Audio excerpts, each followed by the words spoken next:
Hello cave dwellers and welcome back as we continue our look at the ZX Spectrum. The commercial life of the ZX Spectrum spanned a full 10 years from 1982 to 1992. Its success was largely down to a new demographic, school children using their Spectrums largely in isolation in their bedrooms. Fiercely loyal to their machines, they were hungry to be represented and catered for by all walks of popular culture. And it wouldn't be long before that vacuum was noticed and filled in some quite unique ways. Join me, the Oliver twins and more special guests as we step away from the technicalities of colour clash and reminisce of the culture crash.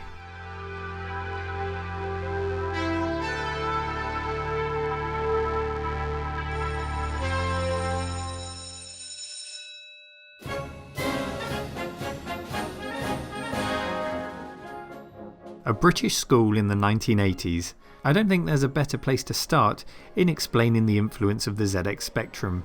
While America had the Crips and the Bloods, England had the 8-bit computer owning schoolchild, and the battle was fought every lunchtime. My ZX Spectrum will absolutely demolish the puny frame of your Commodore 64 with a series of below-the-belt punches, and don't bother looking to the referee for support as he's clearly wearing a Clive Sinclair t-shirt and is happily looking the other way. Well, firstly, that's no referee, that's just your dad. And secondly, I can't hear a word you're saying over the blatant superiority of my Commodore 64's SID chip. And that's before even being dazzled by the amazing graphics. Referees? Parents? Lads with my Amstrad CPC, all the rules are broken. Right over the faces of your Commodores and Spectrums. No competition. Nah, hey guys, I just got an NES. Wanna come play it? Nobody cares, mate.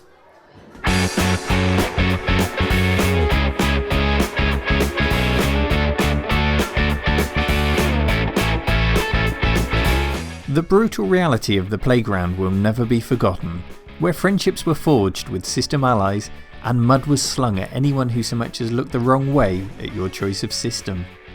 But if the battle took place in the playground, it was on the high street where the war was fought. The straight and serious magazines with matter-of-fact reviews and lessons in machine code gave way to a new breed of publication.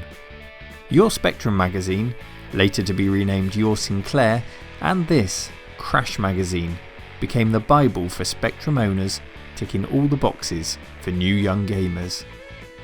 Sporting controversial artwork by Oliver Frey, which saw the magazine move to the top shelf by retailers on more than one occasion, Crash was irresistible to young eyes, and under the supervision of editor Roger Keane, out went the pages of machine code and articles your parents might enjoy, and in came the comic strips, relatable reviews and trustworthy opinions as games released jostled for the coveted Crash Smash rating, awarded for a score of 90% and above. Crash attempted to cover everything published each month for the ZX Spectrum, and it achieved this task while relating so well to its audience by, well, employing the very audience it wrote for. Realising he was perhaps out of touch with his target audience, Keane employed the services of a dozen 12 to 18 year olds to turn up after school, discuss and review all the latest games, and hopefully write something usable down, all for the wage of a free game, or later, £5 per review. No wonder then that we could relate so well with the content of these pages.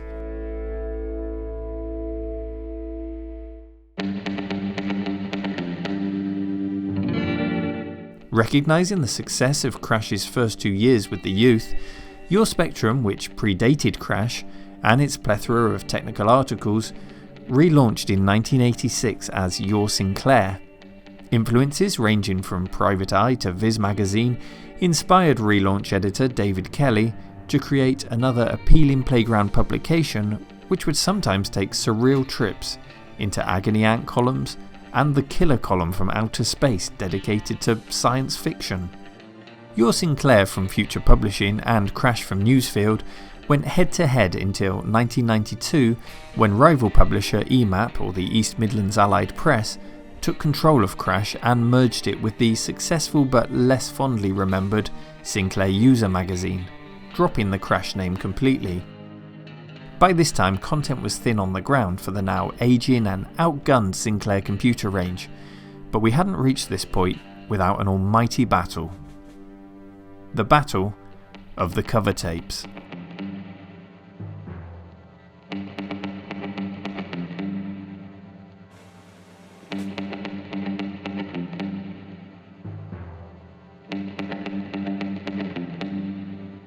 Your Sinclair pulled the trigger first in 1988 with the introduction of a monthly cover tape featuring exclusive games, and then gradually demos were introduced to help promote publishers' latest titles. Sinclair User magazine soon followed suit, and Crash looked on, reluctant to join in, but unable to ignore the success the inclusion of these tapes had brought to its rivals. When Crash eventually joined the party, it did so with gusto, including no less than 4 complete games. And so began the cover tape arms race in the golden years of the Spectrum's life. Magazine page count reduced with fewer new releases to cover from the 8-bit era, and cover tape content increased from 4 to 6, 8 and even 12 games. If you were a Spectrum owner in no rush to jump into the 16-bit era, then you were in gaming heaven for less than the cost of a budget game title. The journey taken, the lessons learned and the mistakes made by both Your Sinclair and Crash magazine caused other publishers to sit up and take notice. While there are plenty of other examples of original publications for other systems like Zap64, the reach of Crash and Your Sinclair can be spotted in just about every one of them, and the ripples of this new and exciting approach to games journalism are still felt today in online and offline publications.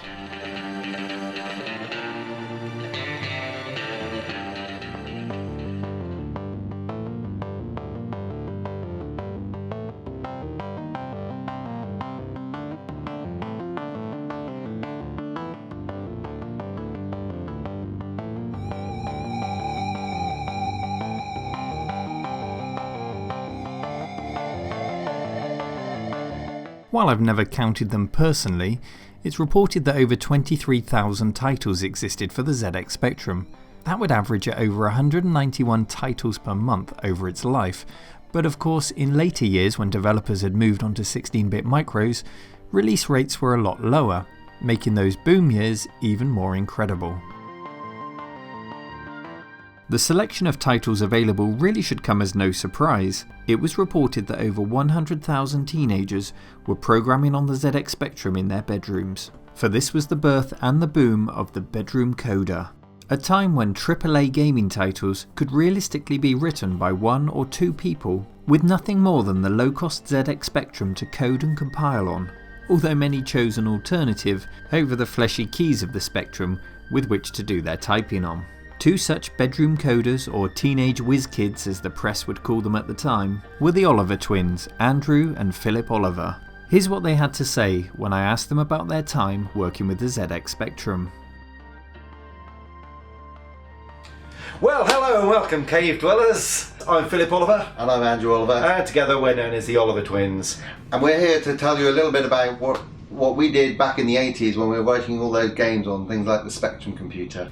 The first computer in our home was a ZX81. Our brother bought it second hand, put it under the family TV and promptly discovered girls.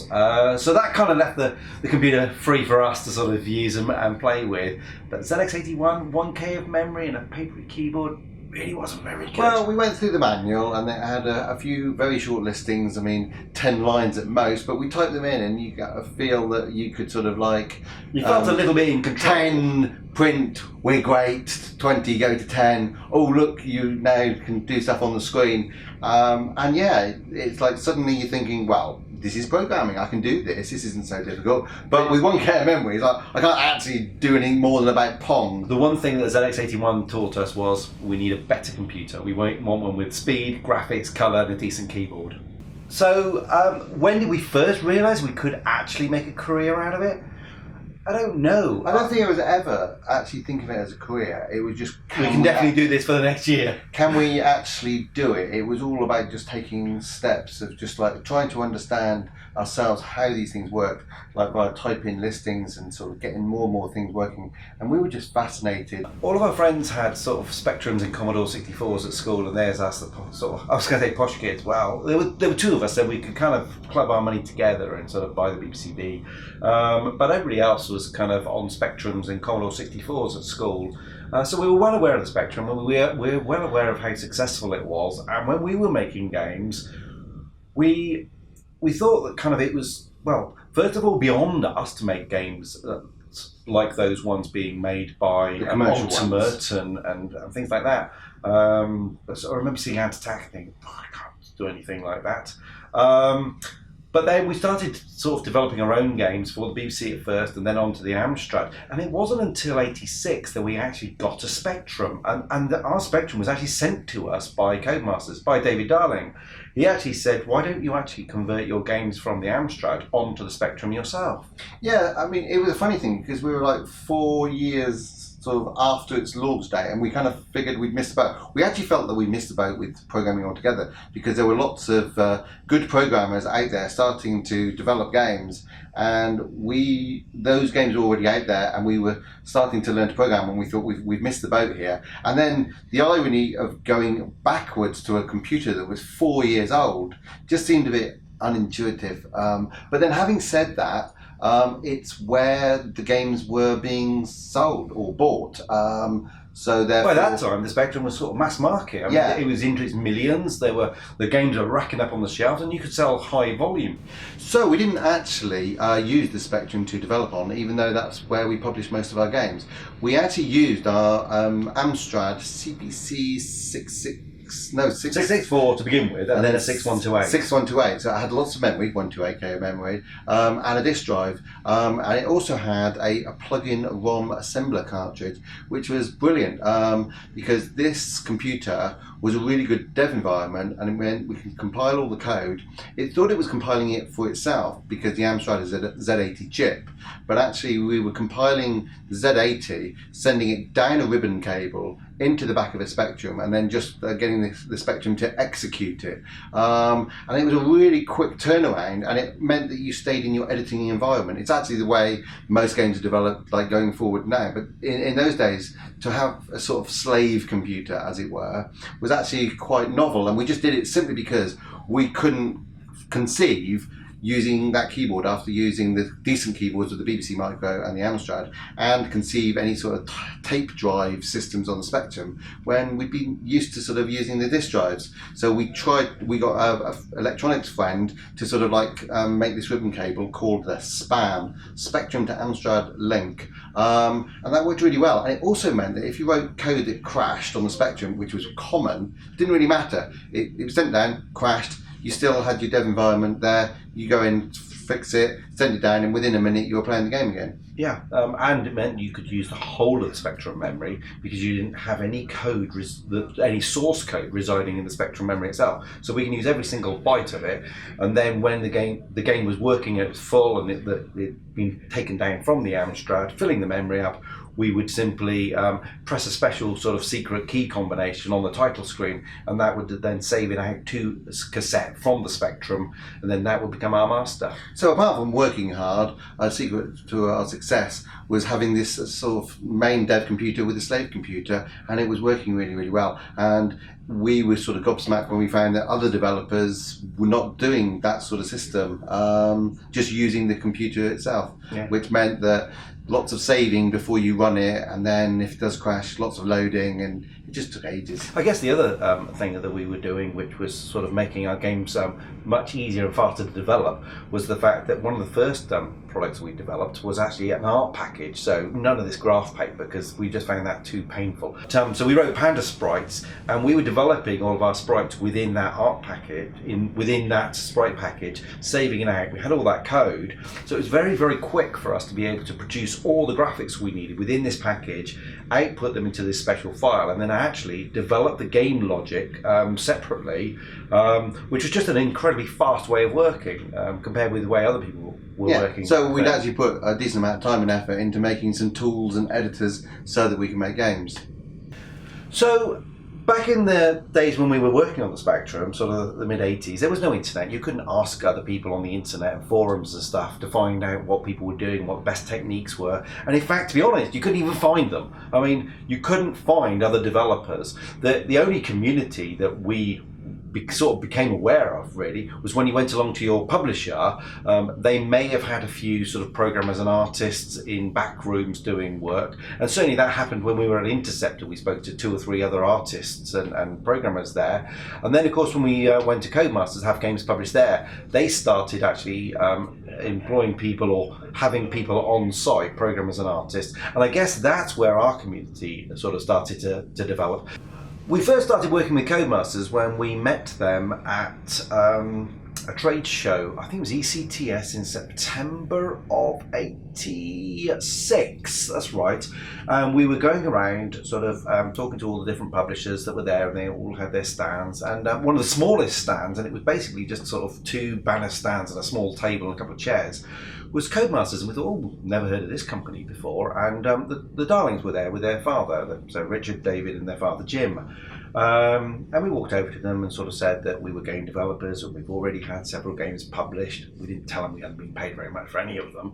And we said, we've got this new game design, and we had it, the design for Super Robin Hood just on a single A4 piece of paper, and it was just handwritten, sort of a screenshot and some sketches around it, basically saying it was a side scroll, well, not scrolling obviously. It was a side-on game for the Amstrad CPCs.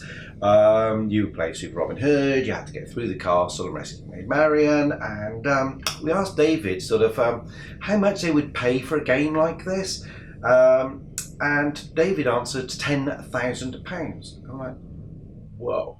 That was way more than we've been paid. I mean, the most we got before was like £200, £250, I think. Yeah, I mean, we would have been happy if he said £1,000, quite frankly. Yeah, and we were staggered and just thought, well, we'll just go away and write this. And I think he was fairly confident that, like, well, if you're serious, like, if you're a serious developer, then it takes a serious amount of time, and that's a reasonable amount of money. And he probably thought he'd never see us again. But we just went home.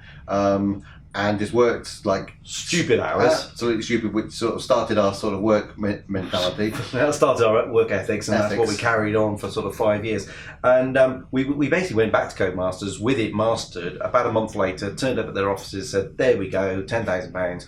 That's when they broke it to us that actually that was an estimate of royalties, and they would pay 10 pence per cassette sold. But the good news was they loved the game. They immediately put it into production. 2 weeks later, it went into the shops. It was in the shops for Christmas, went straight to #1, and lo and behold, in sort of January, February, we had royalty checks around £10,000.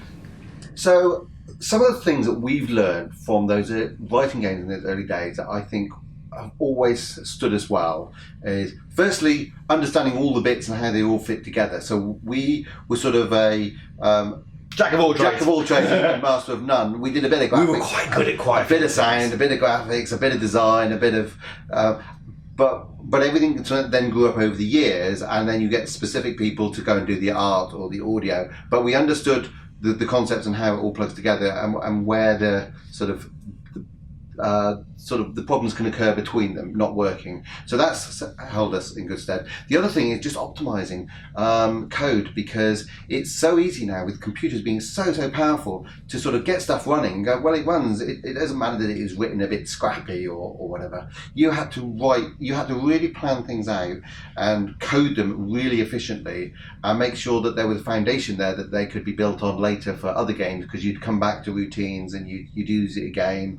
And you spent a lot of time planning, whereas nowadays you can be quite scrappy and get stuff out there and just go, well, it's not great, but hey, it works. Computers come and computers go, and obviously we had great success in the Spectrum, and people might think that it was sad that it sort of like faded away or whatever. The last game we wrote was in September 89, Fantasy World Dizzy, although many of our games came out after that date. But what happened was we had quite a lot of success. These games were selling well in Britain, reasonably well across Europe, and not at all in America. But there was a big trade show called E3, the Electronic... CES. Consumer Electronics Show in Las Vegas. And we went across to that, and going to Las Vegas and seeing a convention on computer games was just flipping and amazing, mind-blowing. I mean, but the thing that we just took away from that is how Nintendo just ruled the roost. Nintendo was just everywhere. And these were 8-bit games. These were games that we were quite capable of making very easily, and they were selling in their millions and for high prices as well. So we were looking at the original Mario games and things, and it was effectively a Commodore 64 in a box, and we were thinking, well, they're the kind of games we could write. So we came back from Las Vegas thinking, we just want to write Nintendo games. And so we jumped off the spectrum whilst we were at the height to write Nintendo games. A lot of other British developers at that point had already started jumping to the ST and Amiga, but we had decided that the Nintendo was for us, and we carried on to write about 13 Nintendo games. And so not all of them got published at the time. No, but that's another story. Some are getting published at a later date.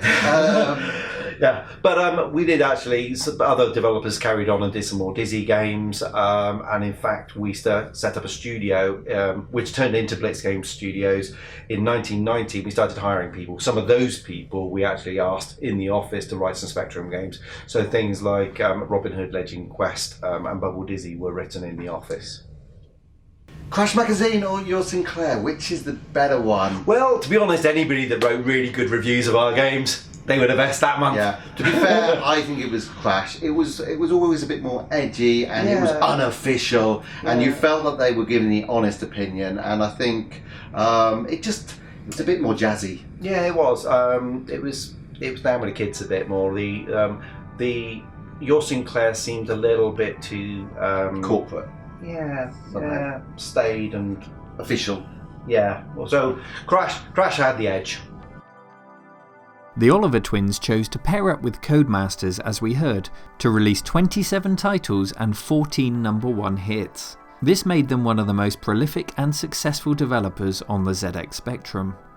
Codemasters continued to develop and publish games long after the demise of the ZX Spectrum, with smash hits in Colin McRae and the Dirt series, among many, many more. But when we talk about success on the ZX Spectrum, there's one company that can't be ignored. Ultimate Play the Game, a software house with a reputation for highly successful and high quality titles such as Jetpack and Saberwolf.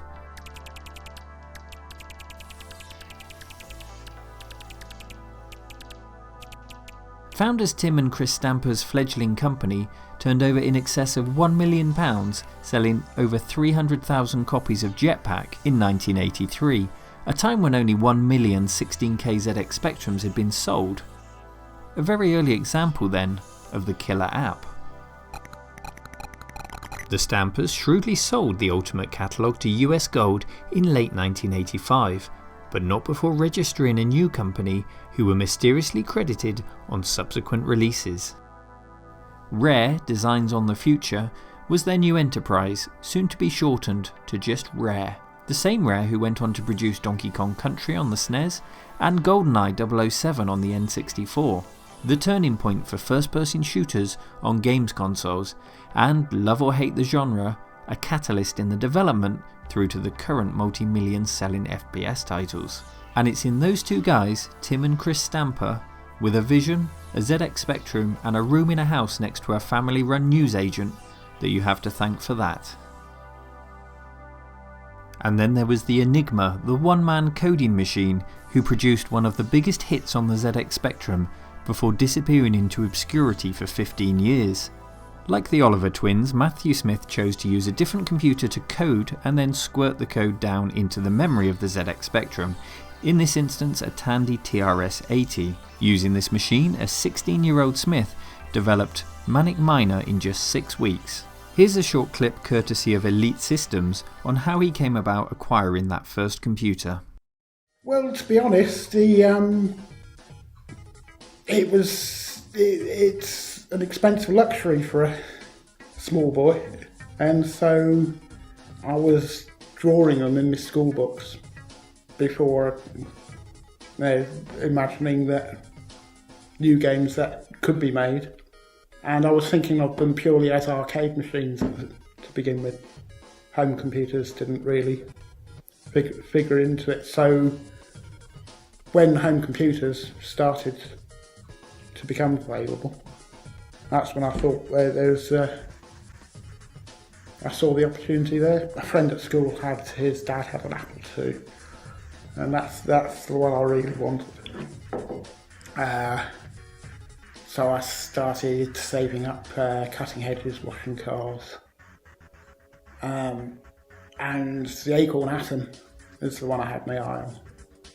And after about 6 months of work, my parents stepped in and got me a TRS-80 because I was hanging out in Sandy all the time. I was doing Saturday jobs there, and that's what got me started.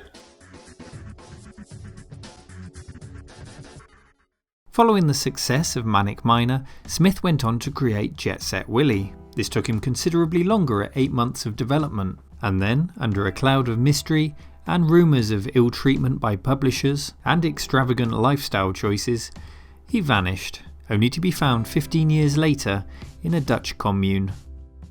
Well, they do say the brightest flames burn the quickest. Those just a small selection from a huge number of developers and publishing houses who appeared as a result of and fueled the success of the ZX Spectrum. People like Clive Townsend, Sandy White, Pete Cook, Mike Singleton, Jonathan Joffa Smith all plied their trade on the ZX Spectrum and owe some, if not all, of their success to the machine. It really was a time when a single person in their bedroom could write the next smash hit simply by turning the computer on, as all the tools were right there in the machine. The original indie computer development scene at a time when huge risks in creativity and gameplay concepts could be taken without fear of losing millions in investments, unlike modern titles. Clive Sinclair's machine went on to sell over 5 million units, all of which were manufactured in the Timex factory in Dundee, Scotland, which became a vibrant game development cluster that's still of significance today.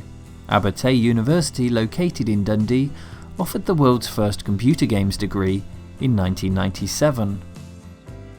4 such people who would have been influenced by this were David Jones, Russell Kay, Steve Hammond and Mike Daly, who set up Acme Software in 1984 right there in Dundee.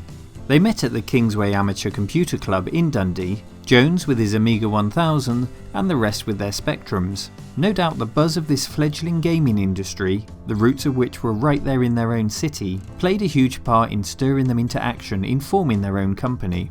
Acme went on to become DMA Design, the same company commissioned by Psygnosis to create such memorable 16-bit games as Blood Money and Walker on the Amiga. They also created the hugely successful Lemmings series and, not content with that, conquered the world of video games with Grand Theft Auto. Well, it's a mission-based driving game where you're basically driving around the city, stealing cars, running over pedestrians. DMA, albeit without the full complement of founding fathers, are now known as Rockstar North, one of the largest and most successful gaming companies in the world, with its roots firmly in the birthplace of every ZX Spectrum. I hope in this short and nostalgic look back at the ZX Spectrum in the heyday, you've had a flavour of how it helped to kickstart the industry, the opportunities it presented to teenage bedroom coders, the way the media adapted to accommodate the new target market, and how its part in the roots of video game history still influence the industry today.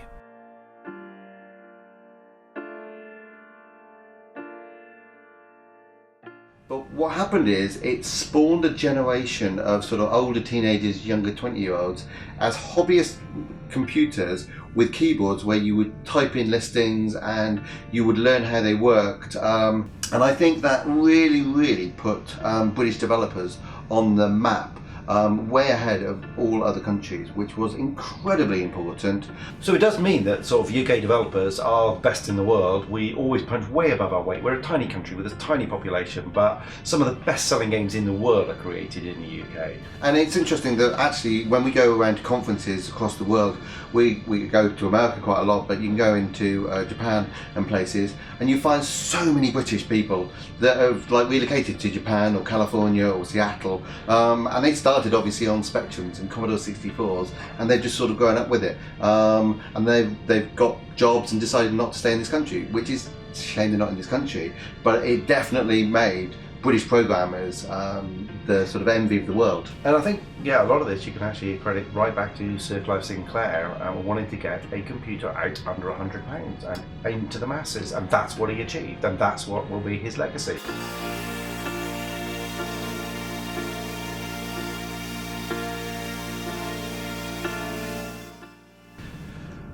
So we've actually done a book. Well, Chris Wilkins and Roger Keane. I think we helped quite a lot. I think we did. About our early days and writing all these Spectrum games. And in fact, it sort of talks about how we got into the games industry, how we got into writing so many Spectrum games, and it's got lovely colour illustrations of sort of all our sort of classic games.